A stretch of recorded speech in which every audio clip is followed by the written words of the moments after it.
Welcome back to my YouTube channel. It's your boy Merely Lightworker. Follow me on Instagram at Mirski and follow me on Twitter at Man Santana. I'm back with another video once again, period. Thank you guys for tuning in. Like and subscribe and also share. Today's topic will be about self-love, and I'm going to follow it up with 5 questions. So the first question is, well, hold on real quick. It is Memorial Day weekend, and Memorial Day is Monday. I hope you guys have a great weekend. I hope you guys have a nice Memorial Day as well, period. And yeah. So the 5 questions about the self-love. The first question would be, what is self-love? The second question is, what does self-love look like for you? The third question is, why should you indulge in self-love? The fourth question is, what are some ways to include self-love in your daily life?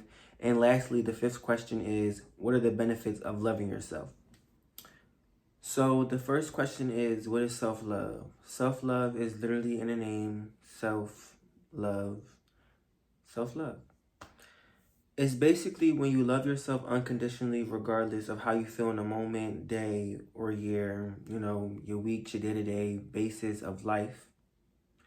You are treating yourself or loving yourself the way that you want and the way that you want others to.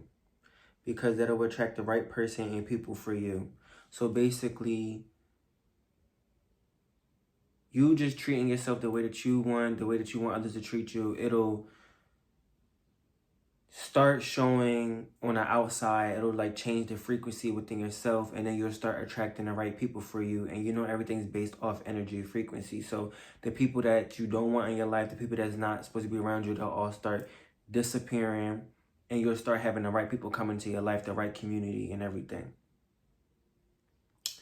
You love yourself regardless of what others think, say, or do, and especially what social media portrays and society standards. And and just me personally, but I know and I feel like social media is just such a brain rot. Like, everybody consuming. I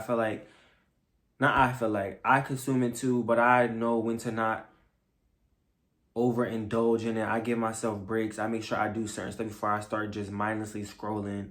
And mindlessly scrolling is just, just on TikTok, and you just scrolling, and barely paying attention to what the hell you watching, listening to, or whatever. And then all that stuff gets stored in the subconscious mind. So basically, I'm just saying, like, when people like, even though it's self-love, I'm jumping off topic, but like people like, they have their own relationship, and then they see other relationships on Instagram and stuff, all that, and they be like, oh, I want my relationship to be like that. But everybody's relationship is different. And then it's like, once you see somebody doing that, you think, oh, well, I gotta do this, I gotta do that. No, do what you want, do what you think that you need to do, and follow what your heart wants, period. So the second question is, what does self-love look like for you? For you. What does self-love look like for you? It might simply look like better self-talk, eating better, getting into new habits and routines, and not allowing people and things to affect you the way that they used to. And that's a heavy one. And it's going back to me again, because I can resonate with that, because I was kind of a people pleaser or whatever, and I allowed people, emotions, and things they did affect me, and I would, try to turn around things or try to make myself fit into what they will want me to be, or I think they want me to be, or just people pleasing, basically. Like, oh, well, she mad or something or whatever, or he mad, I'm gonna just make sure I don't do this or do that. No, I'm not fucking walking over rocks or whatever they said. I'm not doing that. I mean, I did that, but I'm not doing that no more, because baby, we change. We change over here. I'm cracking up. We change over here. Oh, do I like my hair? I did it myself. And do I like my glasses? I have red glasses, but I'm trying to get used to wearing these ones. And I hope y'all don't hear that licking sound. That's the dog licking her paws. Let me fix this light. All right. But yeah, I was saying, and not allowing people and things to affect you the way that they used to. everyone has different ways of living, and everyone doesn't have the same issues relating to self-love like others. Some might have trust issues with friends, while the others just have trust issues within themselves. And for example, you or anybody, whoever's watching this video, can have a bad interaction with multiple ex-friends and they did you wrong, and that has affected you mentally and physically. So, you know, when it's time to meet new people, you begin to question their intentions, their motives. And I can really relate to that because it's like so true. Like, I had a hard time meeting new people and creating friendships because of my past experiences and everything. And then I also just really became comfortable within myself, like my energy. Like, I always want to be home most of the time. So introvert, extrovert, but yeah, I just became so comfortable within my energy. I didn't really care about being around other people. I just do things when I wanted to do, not on anybody else's time. Chilling, watching movies and stuff, you know, and really just being alone and content with the people and things that I already have now. And I learned over time that it is good to have friends and just new people come into your life as well, because whoever you meet or whatever, they can show you new things, new people, networking and stuff. Just like, you know, anything. And you guys can create together and go out and enjoy new things, new food spots, new museums, just life, instead of just being stuck, like just stuck. Like what I said, content. It's okay to be content with yourself and all that, but you should put yourself out there. You should get out there and do stuff. Nobody wants to be living a boring life, repeated life like that. It's so irritating, just doing the same stuff over and over again. No. Another example would just be simply you not trusting yourself when trying to do something new for yourself. Like, I guess, cutting out a bad habit or a new project because you think that something will go wrong or you're not worthy of accomplishing something big. And I know I keep saying I can relate to that because this stuff that I'm typing is basically just my life a little bit, but I can relate to that. And it's okay. Accountability is good, so I can relate. And that's when you feel those feelings that you're not worthy of accomplishing something big or something will go wrong or whatever, that's when you need to sit down in some introspection and find where those feelings are coming from. It come from childhood. I was gonna say growing up, but still childhood, still growing up on stuff. Or it could just happen now, like in your adult phase or whatever. Something could have affected you. Or like I said, social media, because you're looking at other people and stuff and you think, oh, I should be right here. How to get here? No. I seen a quote. It said, don't compare your day 1 to someone's day 100. Exactly. Excuse me. Because you can't. And you shouldn't. And if you do, just make sure you know why you're doing it and to stop doing that. Because it's not good.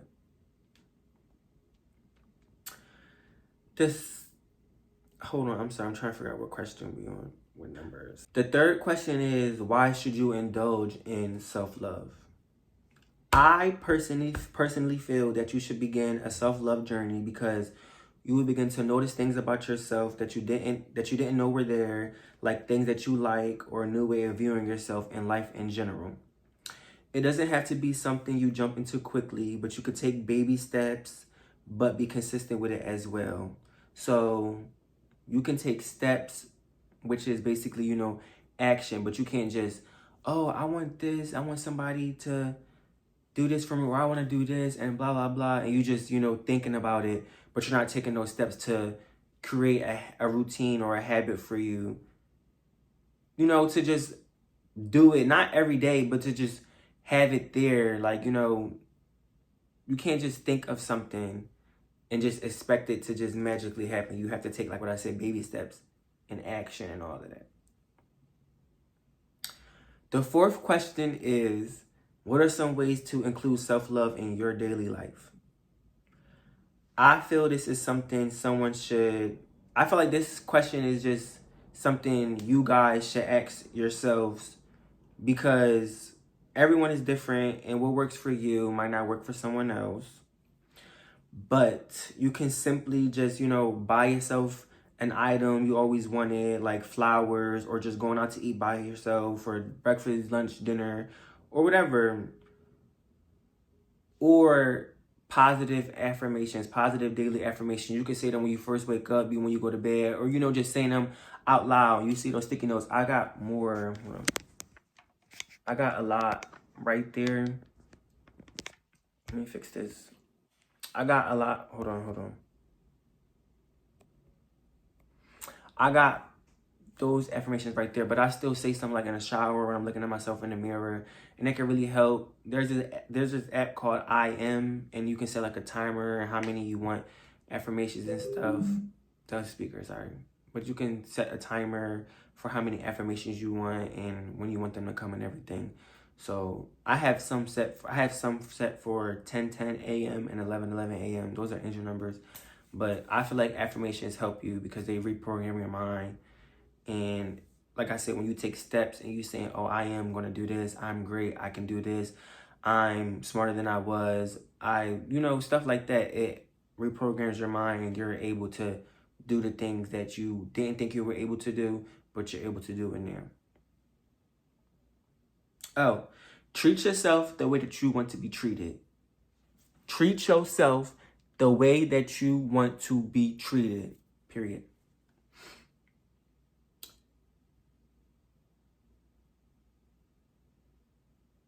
Yo, I don't even know what number I said once. I think I said that was the 4th question or the 3rd. I don't even know. But this clearly seems like it's the last one. So the last question is, what are the benefits of loving yourself? I think as of now, we know what the benefits would be. Treating yourself how you want to be treated attracts the right people who will give you the same energy in friendships or relationships.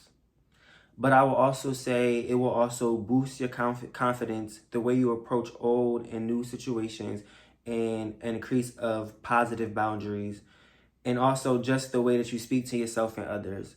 When I say positive boundaries, that's like, people pleasing, but you setting boundaries, just boundaries in general. Like, you don't like somebody doing this or talking to you like this, you let them know. And I always let people know how I am when they first meet me anyways. And I still have a hard time a little bit with boundaries, but I've gotten way better than them over the years. But boundaries is always a must with anybody that you meet, even family members. It does not matter because it's you, and it's showing people the way you want to be treated, the way you want to be talked to, dealt with, and everything. Boost your confidence. I feel like self-love is really just boost your confidence because you're just loving on yourself. No matter if you're in a relationship, no matter how your friendships go, whatever, you're loving on yourself because at the end of the day, you come back to home inside your body. You come back home, but you come back to yourself. At the end of the day, you're going to be there with yourself. You talk to yourself in your head. You're always there with yourself. You, love you, love you. I love me, and you, love yourself. And the last part, the way you just speak to yourself and others. You always got to speak highly of yourself. You cannot say, I'm ugly, I'm this and that. No, and I seen something that said that the subconscious mind, or I think they said the mind in general doesn't know if you're calling someone else ugly or, this person fat or this person skinny. It just thinks you'll talk about yourself. So basically I'm saying like, oh, that girl is ugly or that boy is ugly. Your mind don't know that you're talking about someone else. It thinks that you're just talking about yourself. And the more you say that stuff or the more you talk bad about yourself, it just stores in your brain. And then you see that in your reality. And when I say speak to others, like the way you speak to others, you won't want nobody just getting smart with you out of nowhere or always give you attitude or just not speaking properly, correctly to you. So do the same to others. Give people a chance to speak. Speak to them nice. Say good morning, hi, hello, bye, talk to you later, see you later, whatever. And I hate when people don't say good morning. It's okay. Like, I be in bad moods too, but I still say good morning. Like, I say good morning. People don't know how to say good morning. Just walk by at work. And I don't like that. Like, it made me feel some type of way. But everybody different, so can't really judge.